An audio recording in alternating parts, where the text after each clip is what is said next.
Peace, everybody. I hope that you're doing good. I hope your mental health is intact. And I hope that you're happy. And maybe not in that order. But I truly do hope that you are okay. So, had a lot to do today. Oil change, tire rotation, got another new tire, came home, broke down all of the meats and foods that I bought from Costco yesterday, broke it down into freezer bags. Some I gave to my brother because it was so much that my freezer is packed. So I wasn't able to keep all of it, but a nice deed is a nice deed, so I gave my brother a nice portion of it for his freezer, his deep freezer. Chill with him for a little while. Then I just went to Publix, got a few more things, and I think I am done with shopping for some time now. At least for a week. Went to work early. I left early because I had some car work to do, so I did work today. Yeah, it's my life, man. It's just me, so outside of my children, who I love and adore, and I do everything in the world for, it's just me, so.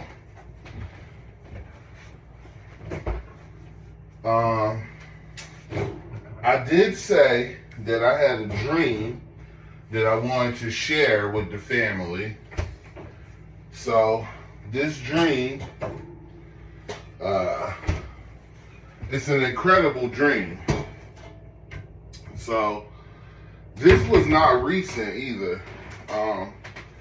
This dream is from a while ago. When I say a while ago, I mean a while ago, like way back when I was living in New Jersey. And what happened was, I was talking to my mother about the baby planes and the mother plane. And I was telling her that they are our protection. And the same thing that the Most Honorable Elijah Muhammad said in a profound interview that he did when he was asked, when will we know for sure, when will they go into action? And he said, the minute or the moment you attack us. So I kind of was trying to drive that point home to the people that I was talking to that day. And that night, when I laid down, the conversation came back to my mind, and I kind of thought about it a little bit. And because I always think about, what can I do better? Self-improvement at all times. What can I do better? Could I have told the story of what Elijah Muhammad said in his interview better? What could I have done better to explain what I was saying to my mother in that moment? And I drifted off to sleep, and I started to dream what felt like right away. Like it was already a dream, like it was waiting for me or something. I don't know, it was just a weird feeling. And in this dream, I was at my mother's house. She was living in an apartment in a high-rise building. What city, I do not know. That wasn't revealed to me in the dream. And my sister was living with her. And this particular day, I went and picked my brother up, and we was going to visit my mom and my sister. So I picked my brother up, and we go set out. As we set out, a nasty storm comes in. You can see the clouds moving in from like far away, and they really dark clouds. I said, oh man, it's going to be a crazy storm tonight. Because it was later in the evening when we was going over to my mom's apartment. We get there, my mom cooked dinner, we ate, raining outside, and it wasn't a really bad rain, but it was raining. Little cats and dogs, not big cats and dogs. So I tell my brother, I say, hey, let's go up on the roof of the building and just look at these storm clouds up front. I want to take some pictures of these storm clouds because I ain't never seen storm clouds that dark where it darkened the sky. They were so dark. So we go up there. We up there at the top of the building. My brother pulls out a cigarette because he's a smoker, so he smokes. He starts smoking a cigarette. I look over at him, see what he was doing, and as he lights the cigarette, I hear a roaring thunder. We can hear it clearly, but it sounds like it's far away. And out of nowhere, we see what looked like a cloud, and it's rotating, but it's far away. And I look up at it, and I see lightning inside the cloud. There's a very bright light sitting right on top of the cloud. I look at my brother and I say, do you see that? And he's like, yeah, what the hell is that? I said, I don't know. That's crazy, man. What is that? And then I noticed that as this cloud was moving slowly over the city, now we could see the city skyline from where we at. We're a distance away, but we can see the city skyline. As the cloud is going over the city, everything on the ground is like collapsing, like buildings are collapsing. You start to hear sirens, police horns. It's like everything in the path of this storm, what looks like a storm, but it's a rotating cloud. It's everything is in its path is just being destroyed. And it's coming our way. I'm like, oh my God, let's get in the building, tell my mom and my sister what we see, and open the window so they can see it. And maybe it's time for us to, try to go seek some shelter or something. So, I'm sorry, y'all. I am heating up some chicken Alfredo that I had, that I think I didn't put enough sauce on it. So it was really good. And I bought the creamy Alfredo pesto sauce because that's the kind that I like. I like the pesto. And I always add a little spoonful of pesto to it because to me it's not enough pesto. So as we go back down, we run back down the stairs. We go in there, we say, Mom, my mom is in the kitchen. Now she's putting food away from the food that she cooked for us. And my sister's sitting on the couch doing her daughter's hair. I say, look at this. And I open the window, and when I open the window, now there is 2 huge tornadoes right under the cloud. At first, we could not see the tornadoes. Only thing we seen was the cloud, and everything that the cloud went past, it was just destruction. Now we can see 2 tornadoes. And when I say tornadoes, I mean these were huge. Huge tornadoes. I mean, and tearing everything up. It's buildings collapsing. I mean, cars flying in the air. And it scares all of us. Like, it scared the bejesus out of us. And my niece started to cry at what she was seeing. My mom said, close the window. It's coming this way. We need to get out of this building. And the calmest feeling came over me. And out of nowhere, it just felt like a voice said to me, you don't have anything to worry about. And it was an overwhelming feeling, and it felt so real and so good that I believed it.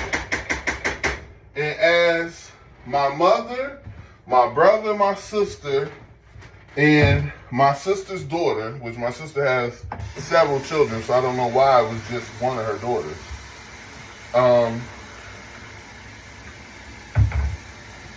As they proceeded to grab as much stuff as they can and run outside, I stood right in the window like a painting of a person standing in the window. I was frozen. I could not move.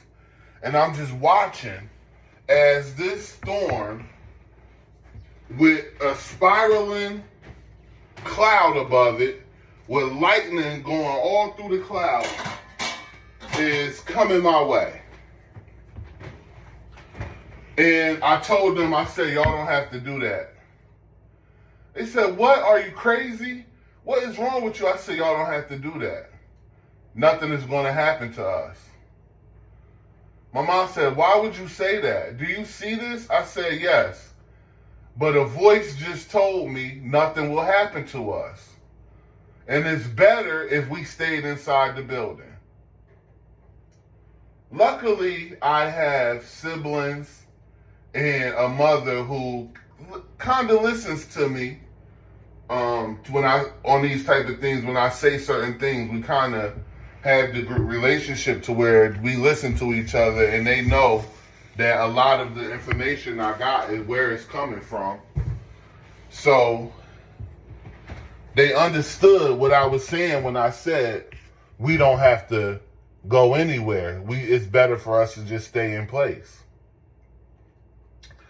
And we stood in the window and watched as this huge dark cloud destroyed everything. And when it got to us, we looked up and we could see the bottom of it, and for sure it was a machine craft. It was a craft inside causing this. It shook the building just a little bit, but the building didn't come down. The rain stopped. The storm stopped when it got over the building. And silence came over the building. We didn't hear anything. Then all of a sudden, maybe 5 minutes later, I snap out of my euphoric disbelief type of mindset that I was in at the time. And I said, oh my God, I need to go outside. And I go outside, and when I go outside, I look to my right, I look to my left. Everything is destroyed except for the building that me and my family was in. And we see this cloud still going, destroying everything in its path. I came back in the building, and we hugged each other, and we cried, and I just kept saying in my mind, thank you, God. Thank you, God. Thank you, God. And I felt the overwhelming sense of loving and caring, like God really loves me and he cares about me enough to where he spared me and my family, and he destroyed everything around us. And I have seen another believer who have told a similar a similar story of a dream that they had that was very similar to this. Not exactly, but very similar details of how destruction was all around them and they were saved and everything else was destroyed. And their family was saved. And after this thing was out of sight, everything turned bright. The sun came back out. The sky cleared. And it was like nothing ever happened, but everything was destroyed, but we were saved. And again, an overwhelming sense of or feeling of love and care and satisfaction and like a emotional roller coaster came over me to a point where I woke up out my sleep, tears flowing down my eyes. I woke up crying. And I didn't say anything about this until maybe 2 months later. I happened to be at a mosque meeting, and I was in Camden, New Jersey at the time. And I'll never forget it. The lecture that the minister was giving at the time was called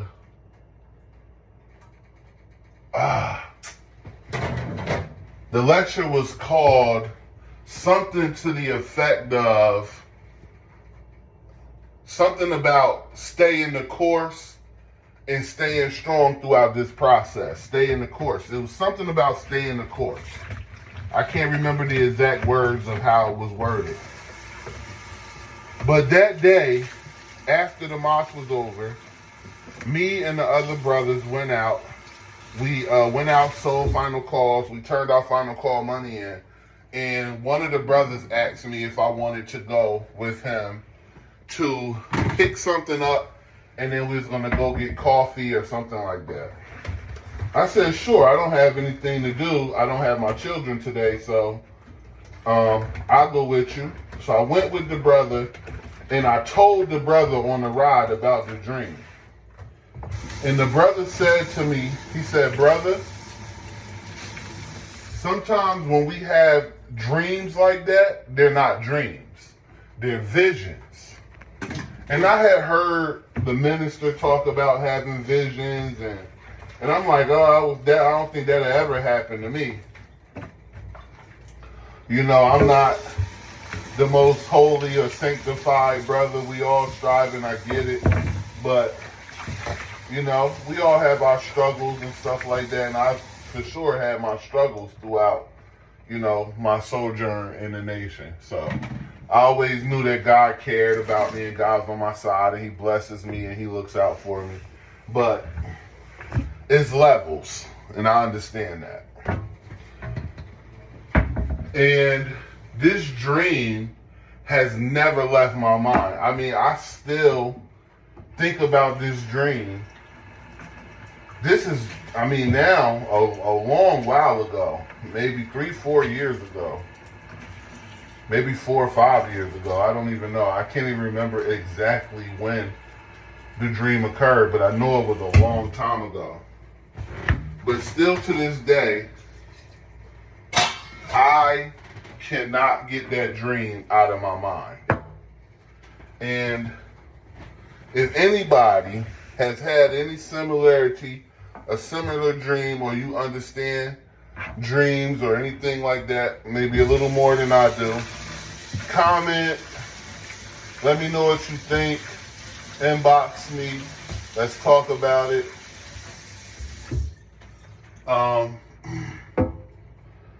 Some things is personal, and I get it, between you and God, you and Allah, is personal. Some things you have an overwhelming feeling to share, and this is something that I have had an overwhelming feeling to share. So, thank you for, if you watch this video, give me a like. If you watch it, give me a thumbs up. If you like it, give me a share. And until next time, I hope that you're happy. I hope that you're well. And I hope that your mental health is intact. And maybe not in that order. Peace.